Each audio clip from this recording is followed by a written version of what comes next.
Hello बच्चों, मेरा नाम है गौर त्रिपाठी और हमारा आपका खूबसूरत सा चैनल एक्सेल इंडिया। और आज के हम लेक्चर में डिटरमिनेंट के क्वेश्चंस करने वाले हैं। ठीक है, तो अभी तक जिसने भी डिटरमिनेंट के पुराने लेक्चर्स नहीं देखे वो डिटरमिनेंट के पुराने लेक्चर्स देख के आए, पुराने लेक्चर्स पढ़ के आए। जिसने भी डिटरमिनेंट के पुराने लेक्चर नहीं पढ़े वो डिटरमिनेंट के पुराने लेक्चर देख के आए और पुराने लेक्चर्स पढ़ के आए। जिसने भी नहीं पढ़ा और उसकी हम लिंक आपको डिस्क्रिप्शन बॉक्स में दे देंगे। चलिए आपको स्टार्ट करते हैं आज के क्वेश्चंस। तो हेडिंग लगा लीजिए डिटरमिनेंट के क्वेश्चंस चल रहे हैं किसके, डिटरमिनेंट्स के।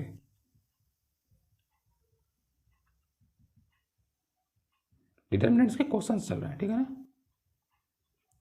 डिटरमिनेंट्स के क्वेश्चंस चल रहे हैं किसके, डिटरमिनेंट के क्वेश्चंस चल रहे हैं। चलिए देखते हैं, थोड़ा सा आपको विजुअल है ना, अगर किसी को ना विजुअल बता दीजिए, मैं सही से लिखता हूँ और सही से लिख देते हैं। चलिए आपको मैंने हेडिंग लगाई थी, अब हम स्टार्ट करते हैं क्वेश्चंस। तो हम बिल्कुल पहले एकदम बेसिक क्वेश्चन, एकदम बढ़िया सा, ताकि आप लोग को रिवाइज हो जाए। तो हमने कुछ क्वेश्चन छाट के रखे हैं। तो आपको क्वेश्चन दिया गया है कि find the value of determinant. Find the value of the determinant. चलिए क्या है डिटरमिनेंट, आपको दिया गया है भाई साहब 41, 79, 29, 41, 79, 29 और आपको दिया गया 175, 175, यहां को 5,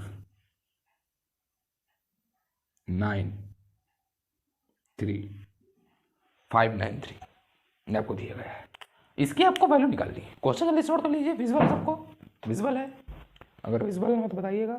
चलिए इस क्वेश्चन को सॉल्व करना है, तो इसका हम सॉल्यूशन आपको लगाते हैं। ये इसका सॉल्यूशन, तो सबसे पहले लिखते हैं गिवन दैट, या लेट कर देते हैं, let delta is equal to 41, 79, 29, 1, 7, 5, 5, 9, 3।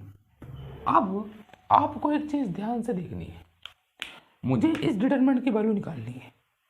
कुछ प्रॉपर्टी अप्लाई करनी पड़ेगी। प्रॉपर्टी से ऐसे आप एक्सपैंड करके भी लगा सकते हैं, ठीक है, लेकिन एक्सपैंड करने से बढ़िया प्रॉपर्टी से लगाते हैं हम, दिमाग भी हमारा खुलेगा आगे क्वेश्चंस के लिए। भाई साहब यहाँ 41 लिखा हुआ है, यहाँ 79 लिखा हुआ है, यहाँ 29 लिखा हुआ है। जल्दी से दिमाग चला के बोलो मैं ऐसा क्या कुछ कर दूं। ये कुछ पहले दिमाग लगाओ कि क्या कोई दो रो या दो कॉलम आइडेंटिकल हो सकते हैं क्या। पहले अपने दिमाग को में जरा जोड़ डालो और सोचो कि क्या कोई दो रो अथवा दो कॉलम आइडेंटिकल हो सकते हैं क्या। दिमाग में जोड़ डालो और जरा बताओ कि क्या कोई दो रो या दो कॉलम आइडेंटिकल हो सकते हैं क्या। अगर हो सकते हैं तो सोचो, और नहीं हो सकते तो फिर अगले चीज सोचो कि क्या कोई रो पूरी जीरो हो सकती है क्या, या पूरा कोई कॉलम जीरो हो सकता है क्या। नहीं हो सकता तो फिर इसके बाद हम प्रॉपर्टी दूसरी लगाएंगे। भाई दो प्रॉपर्टी आइडेंटिकल से पूरी डिटरमिनेंट का मान जीरो, अगर सभी के जीरो है तो जीरो, इसके अलावा बाकी का नहीं जीरो तभी हम प्रॉपर्टी लगा उसको सॉल्व करेंगे, यानी उसका आंसर जीरो नहीं आएगा। फिर तो तय हो जाएगा कि उसका आंसर जीरो नहीं आएगा। आ भी सकता है और नहीं भी आ सकता, दोनों कंडीशन। तो चलिए सब मेरा दिमाग ये काम कर रहा है कि मैं C1 को रिप्लेस कर दूं। सर C1 को रिप्लेस कर दूं किससे, तो बेटा मैं दिमाग लगाऊंगा कि C1 को रिप्लेस कर दूंगा C1 माइनस का 8C3 से, अप्लाई कर दूंगा। ये मैंने क्यों अप्लाई किया कोई बता सकता है क्या। देखिए आपका दी है 41, ठीक है, ये आपका दी है 41। अगर मैं इसमें 8 से मल्टीप्लाई करके घटाऊं तो ये 41 माइनस का 40 इक्वल टू 1 बचेगा। ये आपको 79 दिया गया है, और इसमें मैं अगर गुणा करूंगा तो 8 इंटू 9 इज इक्वल टू, आपके पास कितना बचेगा, ये 79 माइनस का 72 is equal to 1, is equal to 1, is equal to 1 बचेगा। कितना बचेगा, सॉरी, ये बचेगा आपका 7। और यही इस तरह अगर आप 29 और माइनस का 24 करेंगे तो बचेगा 5, 175 C2 के बराबर दिए, यानी आपका आइडेंटिकल हो जाएगा। तो ब्रेन इस तरह चलाया जाता है, दिमाग लगाया। चलिए शुरू करते हैं।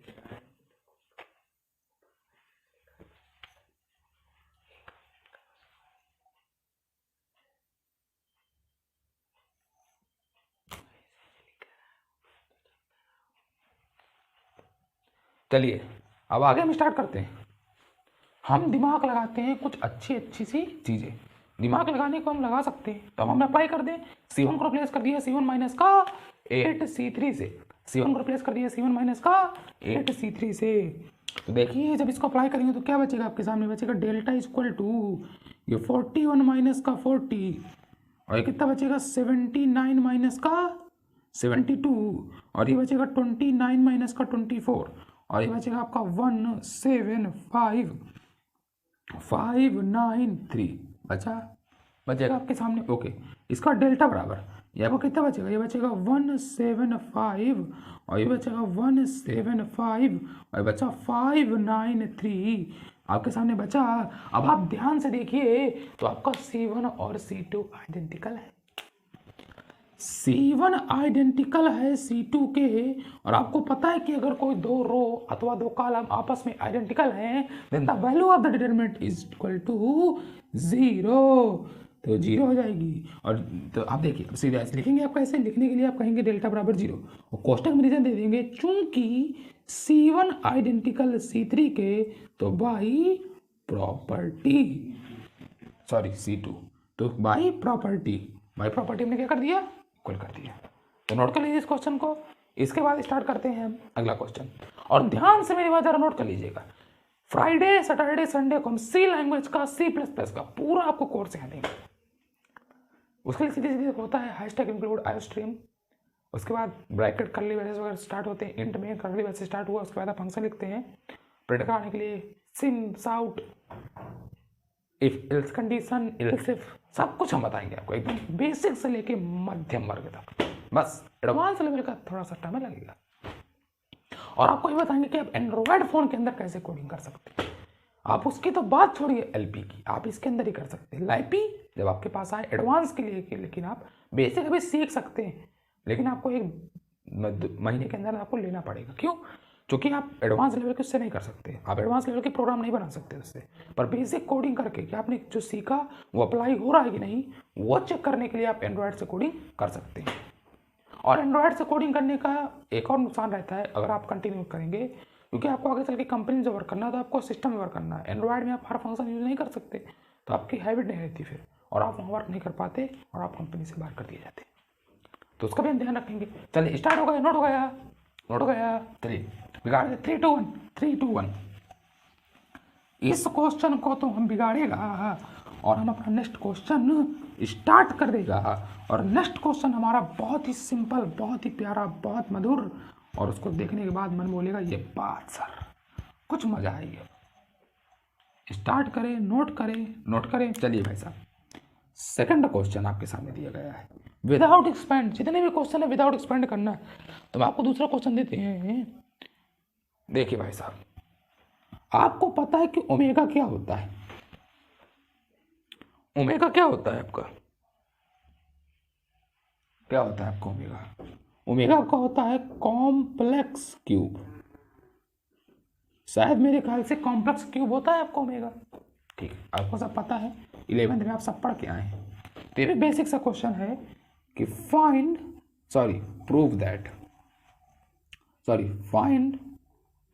The value of determinant. और डिटर्मिनेंट आपको डी इज इक्वल टू दिया गया है, क्या दिया गया है? 1 ओमेगा स्क्वायर।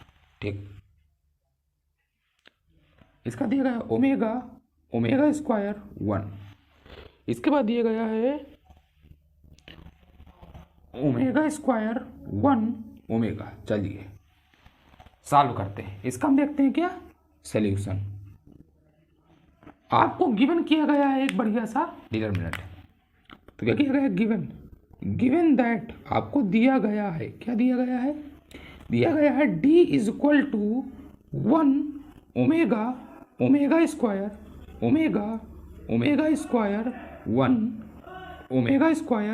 1 ओमेगा। ये आपका होता है ओमेगा स्क्वायर 1। चलिए अब हम इसमें क्या करें? मैं इसमें एक काम करूंगा, प्रॉपर्टी सोचना चाहिए यार तुम लोग को। कुल मिला के प्रॉपर्टी के लिए अपने माइंड को चलाया करो थोड़ा सा। माइंड को कंसंट्रेट किया करो कि कैसे हम सोच सकते हैं, कैसे इस क्वेश्चन का एक परफेक्ट आंसर निकाल सकते हैं। ऐसे तो कोई क्वेश्चन नहीं आ जाएगा ना, क्वेश्चन को हमको सॉल्व करके ही उसका आंसर निकालना पड़ेगा। तो किसी क्वेश्चन को हम कैसे सॉल्व करके उसका आंसर निकाल सकते हैं, देखिए इसमें भी मैं दिमाग लगाऊंगा कि क्या कुछ आइडेंटिकल हो सकता है, क्या कुछ कॉमन हो सकता है, क्या कोई रो पूरी जीरो हो सकती है, क्या कोई कॉलम जीरो हो सकता है। अगर नहीं होगा तो फिर प्रॉपर्टी दूसरी अप्लाई होगी। तो सबसे पहले मैं एक प्रॉपर्टी अप्लाई करेगा कि C1 को रिप्लेस कर देगा C1 प्लस का C2 प्लस का C3 से। अप्लाई करो, C1 को रिप्लेस किया C1 plus C2 plus C3 से, क्या C1 plus C2 plus C3 से। जब हम अप्लाई करेंगे तो हमारे सामने कितना निकल के आएगा, सॉरी एक मिनट बच्चों माफ कीजिएगा, थोड़ा सा मैट्रिक्स लगा लेगा, दिमाग खराब। चलिए ये आपका बचेगा 1 प्लस का ओमेगा स्क्वायर, और ये भी बचेगा 1 प्लस का ओमेगा स्क्वायर, क्योंकि इसका क्रम सही कर लीजिएगा, आप देखेंगे तो क्रम सही नहीं हो सकता, तो आप सही से लिख लीजिएगा। तो 1 प्लस ओमेगा स्क्वायर, और ये भी आपका बचेगा ओमेगा, ये भी आपका बचेगा ओमेगा स्क्वायर, और ये बचेगा 1, और ये बचा आपका ओमेगा स्क्वायर, और ये बचा 1, और ये आपका बचा ओमेगा। अब क्या किया जाए सर, अब आपने पढ़ा होगा कॉम्प्लेक्स नंबर में आपने पढ़ा होगा कि 1 प्लस ओमेगा स्क्वायर की वैल्यू कितनी होती है, 0, पढ़ा है। इसलिए जब इसकी वैल्यू 0 होती है, इसकी वैल्यू क्या होती है, 0 होती है, तो इसीलिए आप कह सकते हैं भाई साहब कि ये 0 हो जाएगा, ये भी 0 और ये भी 0, और ये ओमेगा स्क्वायर 1, और ये बचा ओमेगा स्क्वायर, और ये बचा 1, और ये बचा ओमेगा, बचा आपका ओमेगा बचा, क्या बचा, ओमेगा बचा कि ना बचा, ये बचा आपका ओमेगा स्क्वायर, और वो आपका बचा 1, और आपका बचा ओमेगा। अब चूंकि क्या भाई साहब, चूंकि C1 का एवरी एलिमेंट क्या है, 0 है, तो द डिटरमिनेंट की वैल्यू कितनी होगी, 0 होगी। बस काम खत्म। आपको यहाँ पे रूल पढ़ के आए होंगे ना, आपने पढ़ा होगा ना, बस वही चीज़ है। जब आप पढ़ चुके हैं तो आप समझ जाइए कि एकदम सिंपल क्वेश्चन, नो बकवास, रास्ता एकदम क्लियर, नो बकवास, रास्ता एकदम क्लियर है। कैसे क्लियर है, समझ में आ गया, सॉल्व हो गया, आंसर आ गया। नोट कर लिए क्वेश्चन को हमेशा थोड़ा समझा करिए कि क्या यह क्वेश्चन ऐसे लग सकता है यार, ऐसे लग सकता है क्या, ऐसे लग सकता है क्या, ऐसे लग सकता है। मैथ जो होती है ना, खून मांगती है शरीर का, खून शरीर का मैथ मांगती है। जितना तो हम लोग, मतलब ये नहीं कि तुम नस काट के खून चुहा दो मैथ किताब के ऊपर, ऐसा नहीं, और तुम ब्रेन चलाना पड़ता है। अब ब्रेन से चलता है तो आपका शरीर का खून जो होता है वो उड़ता है हवा में, वाष्प में। चलिए भाई साहब, इसलिए आईटी के प्रोफेसर देखा होगा कि एकदम उनके जो बहुत बुजुर्ग हो जाते, बुजुर्ग होने से उनका हाथ एकदम पतला, एकदम हालत नहीं रहते, मैथ लगा उनका शरीर एकदम बाल वाल सब झड़ जाते हैं। एक आईआईटी के प्रोफेसर थे, आईआईटी रुड़की के, उनका नाम मैं आपको मुझे याद नहीं आ रहा, पर उनको देखा था मैंने। वो मात्र 30 की उम्र में, 30 साल की उम्र, उनके पूरे बाल इधर के बीच के गायब थे, और एकदम पतले, कैसे लगता नहीं था कि ये, मतलब टीचर ऐसा लगता था कि जैसे हम स्टूडेंट, हमसे भी मतलब बिल्कुल एकदम ऑल बॉडी, इतनी टाइट मैथ, मतलब सवाल का तो आंसर तुरंत। तो जो मैथ लगाता है उसका आदमी शरीर, वो मैथ खून मांगती, इसलिए मैं कहता हूँ कि मैथ खून मांगती। चलिए अगला क्वेश्चन देखते हैं, नोट कर लिया। अब थोड़े अच्छे क्वेश्चन होंगे, इस बता रहा कि ये वीडियो जिसको कुछ भी नहीं आता वो देखिए, जिसको क्वेश्चंस आते हैं वो इस वीडियो में आए, क्योंकि हम अच्छे क्वेश्चन कंपटीशन के अगले वीडियो से ही अप्लाई करेंगे।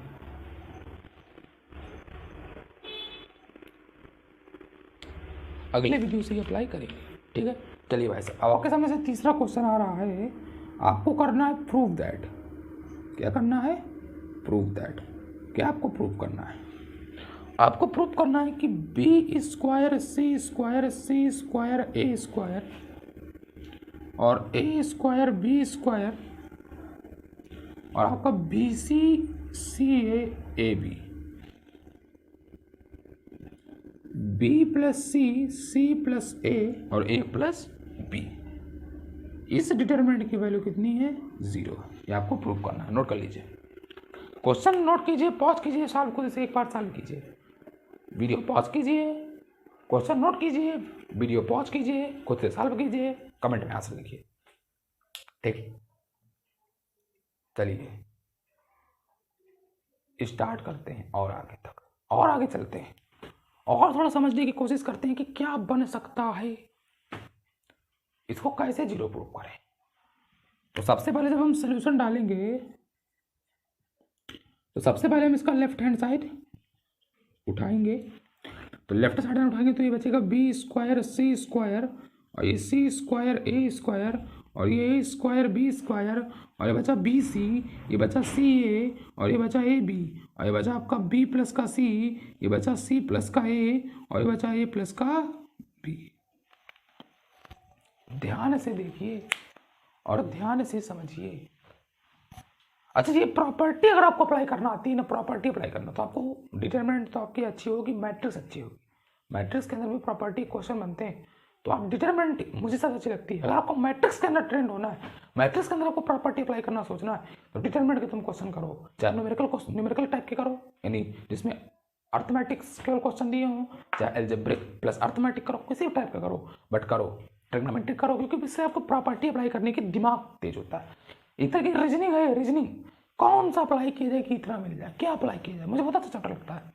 मुझे एक डिटरमिनेंट मैट्रिक्स और एक मुझे कैलकुलस, मतलब दो मेरी ऐसी ब्रांच कि मतलब मजा जाती करने के बाद, दिमाग एकदम खुश, माइंड एकदम फ्रेश। और या तो फिर मैथ में पढ़े के अंदर पढ़िए प्रोबेबिलिटी और परम्यूटेशन कॉम्बिनेशन, सोचना पड़ता है क्या किया जाए, लेकिन वो थोड़े बोरिंग लगने लगते हैं क्योंकि इनमें बहुत सारे कॉन्सेप्ट रहते हैं और उनको पढ़ने में उतना मज़ा नहीं आती। तो उसके लिए एक तरीका बता देता हूँ, उसका एक तरीका उन सबको इसीलिए लास्ट में पढ़ाया जाता है, लेकिन अगर उनको पहले पढ़ा दिया जाए ना तो लड़का बहुत इंटरेस्ट ले, क्योंकि लड़का इन चैप्टर में तो इंटरेस्ट लेता है, लास्ट के चैप्टर में लड़का का इंटरेस्ट नहीं रह जाता। उसका कारण ये है कि लास्ट के चैप्टर में उसका तो इंटरेस्ट नहीं रह जाता, उसका कारण केवल इतना है कि जब तक लास्ट तक पहुँचता है तब तक उसका इंटरेस्ट समाप्त कर दिया जाता है। उसका इंटरेस्ट समाप्त होता नहीं, समाप्त कर दिया जाता है। प्रोबेबिलिटी कहते हैं बेकार चीज है, प्रोबेबिलिटी का मतलब नहीं। कहां से प्रोबेबिलिटी का मतलब नहीं? प्रोबेबिलिटी बहुत अच्छा चैप्टर है। प्रोबेबिलिटी जो होता है वो बहुत अच्छा लेसन होता है। प्रोबेबिलिटी को अप्लाई करने के लिए बहुत कुछ सोचना पड़ता है, बहुत कुछ आपको करना पड़ता है। तो इस क्वेश्चन को सॉल्व करने की एक बार कोशिश कीजिए जरा। चलिए अप्लाई करें। सबसे पहले मैं क्या अप्लाई करूंगा, देखिए इतने देर में आप सोच लिए होंगे, नहीं सोचे तो फिर सोच लीजिए, ध्यान सोचिए। इस रो में मैं ए का गुणा करूंगा, इस रो में मैं बी का गुणा करूंगा और इस रो में मैं सी का गुणा करूंगा, यानी R1 में ए का गुणा, R2 में बी का गुणा और R3 में सी का गुणा। और आपको पता है कि अगर हम किसी पंक्ति तो किसी स्तंभ में गुणा कराते हैं किसी भी कांस्टेंट का, एल्जेब्रिक का, तो उसका सारणिक के बाहर भाग लग जाता है। कुछ भी गुणा कराएंगे तो उसका पूरी सारणिक के बाहर उसका भाग लग जाता है, पूरे सारणी के बाहर उसका क्या लग जाता है, उसका भाग लग जाता है। तो सबसे पहले हम अप्लाई करने की कोशिश करते हैं कि मैं R1 को मल्टीप्लाई करता हूँ AR1 से, R2 को मल्टीप्लाई करता हूँ BR2 से और R3 को मल्टीप्लाई करता हूँ CR3 से।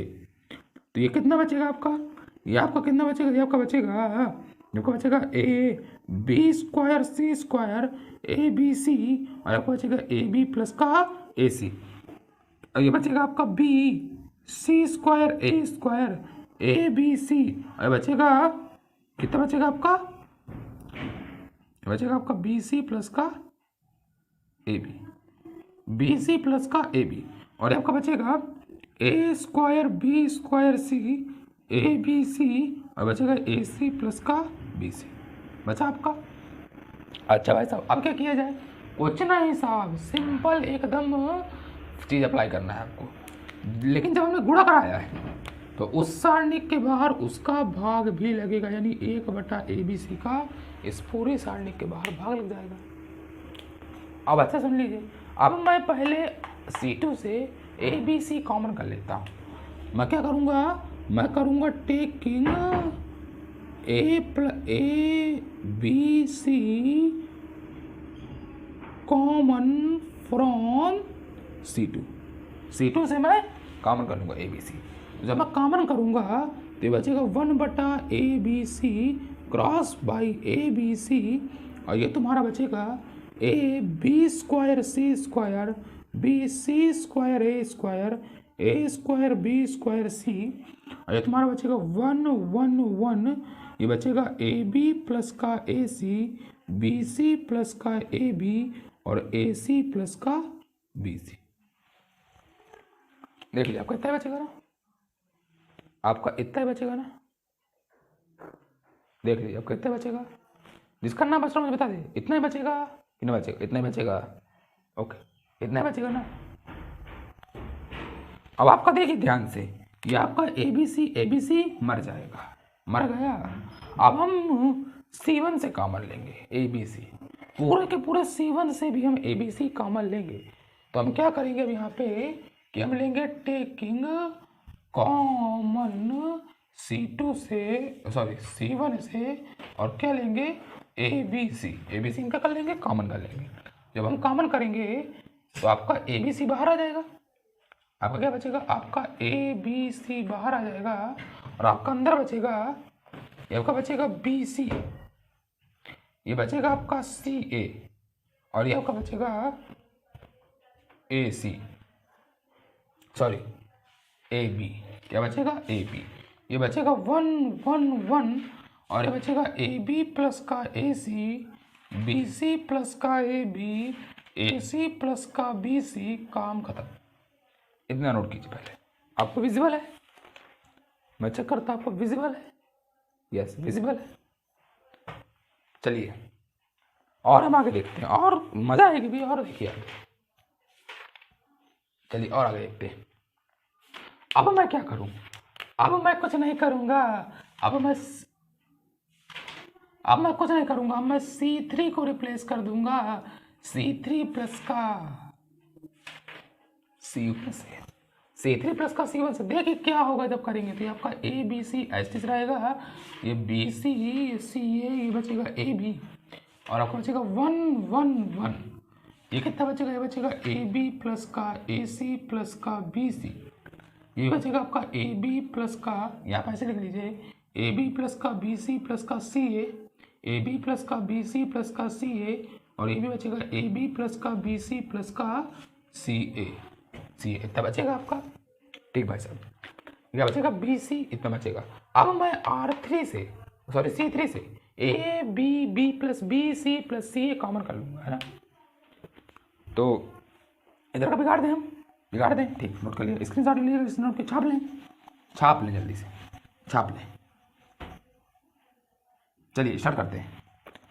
भाई साहब उधर देखिएगा आपका कितना बचेगा। है साहब, जितने भी साहब साहिबा हैं, देखिए यहाँ पे ये बचेगा आपका ए बी सी, और अच्छा मैं वहीं पे लिख देता हूँ, ठीक है, वहाँ पे लिख देता हूँ, चाहे आप लिख देता हूँ कि मैं क्या करूँगा, मैं करूँगा ए बी प्लस का बी सी प्लस का ए सी कॉमन फ्रॉम C3 से हम कॉमन लेंगे। जब हम कॉमन लेंगे तो कितना हमारे सामने बचेगा? ये बचेगा ए बी सी, और आपके सामने ये बचेगा, और आपका कॉमन आ जाएगा। कॉमन कितना आएगा? कॉमन आएगा आपका ए बी प्लस का बी सी प्लस का सी ए लिए ना, और ये आपका बचेगा कितना बचेगा? आपका ये बचेगा B C C A B, ये बचेगा 1 1 1, आपका बचेगा 1 1 1। अब देखिए अब क्या होगा आपका, अब देखिए कितना बचेगा? आपका बचेगा ये ए बी प्लस का बी सी प्लस का सी ए मल्टीप्लाई बाई 0। विजिबल ना आप लोगों को? विजिबल ना हो बताइएगा हमको, विजिबल करा देंगे। कितना बचेगा आपका? ये बचेगा ए बी कितना बचेगा? 0। अब ये 0 क्यों हुआ? चूंकि C2 आइडेंटिकल है C3 के, तो बाय प्रॉपर्टी इसलिए इसकी वैल्यू होगा 0, और ये आ गया आपका राइट हैंड साइड, जो कि आपका हो गया हैंस प्रूव्ड। हैंस प्रूव्ड हो गया आपका क्वेश्चन। आपका क्वेश्चन क्या हो गया? Hence proved. तो बहुत ही सिंपल क्वेश्चन था, बस प्रॉपर्टी सोचना है कि कौन सी प्रॉपर्टी अप्लाई हो सकती है। ये प्रॉपर्टी अप्लाई होने में सही रहेगी कि ये प्रॉपर्टी अप्लाई होने में सही रहेगी कि ये प्रॉपर्टी अप्लाई होने में सही रहेगी। जो भी प्रॉपर्टी सही लगे उसको अप्लाई कर देना है, देन एग्जीक्यूट कर देना है, काम खत्म। इनपुट करना है, आउटपुट आपको 0 मिलेगा। इनपुट दो, आउटपुट दो, ये होता है। जल्दी नोट कर लीजिए, फोटो कॉपी कर लीजिए, नोट करके फोटो कॉपी कीजिए। तक हम अगला क्वेश्चन देते हैं आपके लिए। अगला क्वेश्चन आपको देते हैं आपके हम। बस आज के लेक्चर में एकदम सिंपल। अगले लेक्चर्स में हम पढ़ेंगे एप्लीकेशन ऑफ डिटर्मिनेंट, इसके बाद अगले लेक्चर में पढ़ेंगे हम माइनर एंड कोफैक्टर, उसके बाद अगले में, इसके बाद फिर क्वेश्चंस के लिए हम 2-3 लेक्चर लाएंगे जिसमें हम बढ़िया क्वेश्चन, एक में पूरे एनसीईआरटी के क्वेश्चंस कवर करने की कोशिश करेंगे जो अच्छे अच्छे होंगे, और एक में पूरे सीबीएसई बोर्ड के जितने अच्छे अच्छे क्वेश्चन होंगे, और इसके बाद थर्ड में एनसीईआरटी एग्जाम्पलर के, और फोर्थ हम जो लाएंगे उसमें कंपटीशन में आए हुए क्वेश्चन को उठा लेंगे। काम खत्म आपका। 4 लेक्चर्स बस, उसके बाद आएंगे। ये तो आपके बेसिक कॉन्सेप्ट्स क्लियर करने के लिए, ताकि आप बेसिक आपको क्लियर हो जाए। एडवांस पढ़ने के लिए पहले बेसिक क्लियर करना पड़ता है। बेसिक नहीं आएगा तो हाई लेवल नहीं आएगा। पहले सिंपल करो, हर चीज़ में हाई लेवल चाहिए, हाई लेवल चाहिए। अब जब तुम पहली सीढ़ी नहीं चढ़ पा रहे तो तुम हाई चौथी सीढ़ी कहाँ चढ़ जाओगे? छलांग मारना सही चीज़ नहीं। खरगोश मत बनो, कछुआ बनो। धीमे धीमे चलेंगे, एक एक क्वेश्चन करेंगे। नोट हो गया, छाप लिया, बिगाड़ दें। चलिए बहुत करके नोट कर लिया करिए, सॉल्व करने की कोशिश भी किया करिए कि क्या सॉल्व हो रहा है कि नहीं। ठीक है, चलिए साहब, हम आपको लगातार कंटेंट देते जा रहे हैं। आप लोग भी हमारा साथ देते जाइए, हमारे चैनल को सब्सक्राइब करते जाइए, लाइक करते जाइए, शेयर करते जाइए और कमेंट करते जाइए। चलिए, अनलीगल कमेंट नहीं, लीगल कमेंट। चलिए भाई साहब, इसके बाद चढ़ो नंबर। आपको उसका करना है प्रूव दैट। क्या प्रूफ करना है कि आपको एक बढ़िया सा डिटरमिनेंट दिया गया है कि दिया गया है साइन अल्फा, साइन बीटा और साइन गामा। ठीक है, cos alpha, cos beta, cos gamma, sign alpha plus का डेल्टा, साइन अल्फा प्लस का डेल्टा। सॉरी, देख लेते हैं एक बार। साइन बीटा प्लस का, बीटा दिए, बीटा प्लस का डेल्टा और साइन गामा प्लस का डेल्टा। चलिए अब सॉल्व करने की इसको चेष्टा करते हैं, कोशिश करते हैं, प्रयत्न करते हैं। इसका आपको आंसर लाना है 0। तो कैसे आएगा? तो सबसे पहले हम डालेंगे सोल्यूशन। पॉज करके खुद से ट्राई कीजिए। मैं सॉल्व करता हूँ। पॉज करके खुद से सॉल्व कीजिए। 3 2 1, 3 2 1, पॉज करके खुद से सॉल्व कीजिए। सॉल्व हुआ, सॉल्व हुआ। चलिए, सॉल्व हुआ तो चीज़ नहीं, हम लेते हैं सबसे पहले लेफ्ट हैंड और साइड हमने उठाई, लेफ्ट हैंड साइड हमने उठाई। उठाने के बाद सबसे पहले देखिए क्या बचेगा हमारे सामने। ये बचेगा हमारे सामने साइन अल्फा, साइन बीटा और साइन गामा। बचा कॉस अल्फा, कॉस बीटा और बचा आपका कॉस गामा और बचा आपका साइन अल्फा प्लस का लैम्डा, साइन बीटा प्लस का लैम्डा और साइन गामा प्लस का लैम्डा। अच्छा, आपके सामने देख लीजिए बचेगा। चलिए इसको और थोड़ा सा हम आगे बढ़ाते हैं। ठीक है ना, हम यहाँ बढ़ा के इसको लाते हैं। क्या लाते हैं? आपको एक चीज पता होगी कि साइन ए प्लस बी का फॉर्मूला क्या होता है। जिसको पता बता दे। वैसा साइन ए प्लस बी का फॉर्मूला होता है साइन ए कॉस बी प्लस का कॉस ए साइन बी। ये होता है साइन ए प्लस बी का फॉर्मूला। तो यहाँ पे sign alpha plus delta, beta plus delta और गामा प्लस डेल्टा दिए, तो अप्लाई करेंगे। तो नाउ अब क्या होगा? अब हमारा बचेगा ये बचेगा हमारा साइन अल्फा, बचेगा साइन बीटा और बचेगा साइन गामा और बचेगा आपको कॉस अल्फा, बचेगा आपको पास cos beta, cos alpha, cos beta और कॉस गामा। आपको पास बचेगा sine alpha into cos lambda plus का cos alpha into sine lambda. इस तरह यहाँ पे कीजिए तो बचेगा आपके पास sine beta into cos lambda plus का cos beta into sine lambda. बचेगा ना साइन लैम्डा। आपके पास बचेगा कितना? Sine gamma into cos delta और प्लस का कॉस गामा अब इंटू साइन डेल्टा। आपके सामने बचेगा। एक बार चेक कर लीजिए क्या आपके सामने ये बचेगा।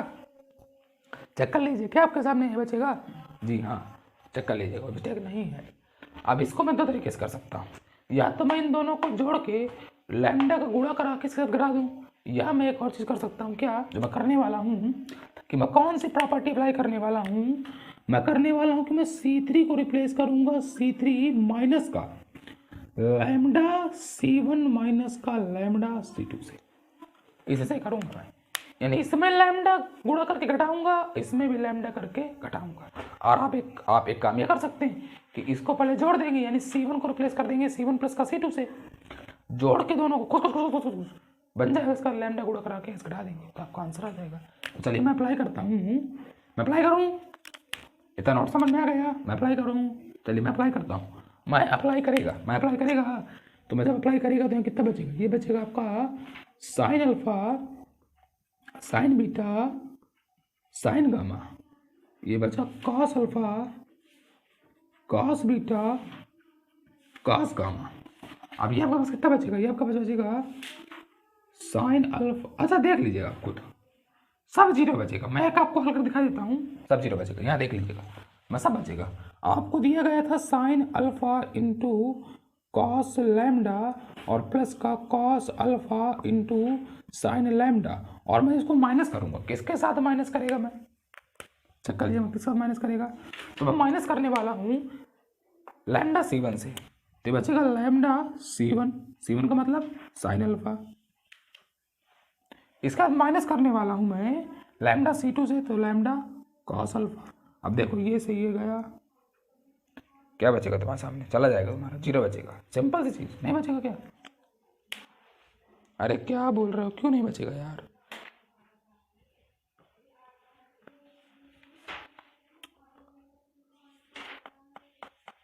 कुछ गड़बड़ हो रही है क्या, एक मिनट चेक कर लेने दीजिए, कुछ गड़बड़ हो रही है मेरे ख्याल से, चेक करते हैं, एक मिनट 1 मिनट। C1 प्लस का C2 sign lambda cos lambda sign lambda, इसको क्या इसमें घटाया जाए कि अब जीरो बचे, सोचिए थोड़ा सा, कुछ गड़बड़ कर रहा है शायद मेरे ख्याल से, 1 minute 1 minute let me check, क्या यहाँ पे माइनस किया जाए, इसको मैं जीरो करना तो इसमें इसको जोड़ना पड़ेगा मुझको, दोनों को मैं जोड़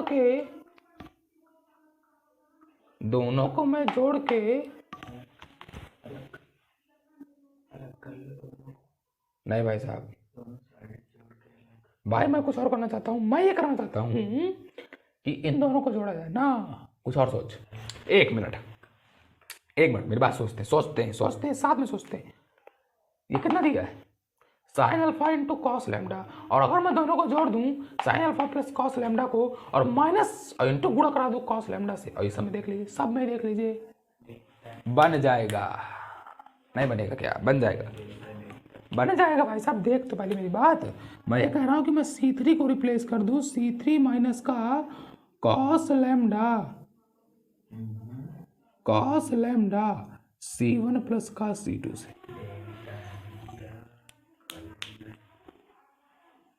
सॉरी लोग उसको लैम्डा बोलते हैं, डेल्टा जो भी है आपका समझ आइए, cross delta cos lambda cos delta जो बोलना चाहे, तो कितना बचेगा आपका, ये C1 प्लस का C2, जोड़िए, अप्लाई कर सकते हैं प्रॉपर्टी, सबके लिए वैलिड